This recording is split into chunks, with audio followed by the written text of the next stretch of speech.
এক কাপ গরম চা দিয়ে শুরু করলাম আজকে সকালটা। গুড মর্নিং দর্শক বন্ধুরা। আজকে সকাল সকাল চলে এসেছি রান্না করতে। আজকের মেনুতে আমার আছে পটল চিংড়ি, দেশি কই মাছ দিয়ে লাউ ধনেপাতার তরকারি আর উচ্ছে ভাজা। কড়াইতে তেল ভালো করে গরম করে তাতে গরম মশলা আর জিরে ফোড়ন দিয়ে এক এক করে পটল চিংড়ির সমস্ত মশলা অ্যাড করে দিলাম। এইভাবে শুরু হলো আমার রান্নার মশলার রসায়ন। এরপরে পটল চিংড়ির মশলা ভালো করে কষিয়ে তাতে অ্যাড করে দিলাম টক দই।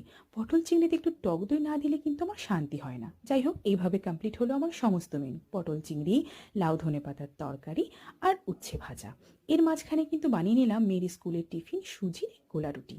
মেয়েকে স্কুলে পাঠিয়ে দিয়ে আজকে বসে গেছি গরম গরম ভাত খেতে, কারণ পটল চিংড়ি দেখে ঠিক লোভ সামলাতে পারছি না। তাই এক থালা গরম ভাত নিয়ে তাতে পটল চিংড়ি দিয়ে আর একটা কাঁচা লঙ্কা দিয়ে মাখিয়ে খেতে কিন্তু দারুণ লাগলো।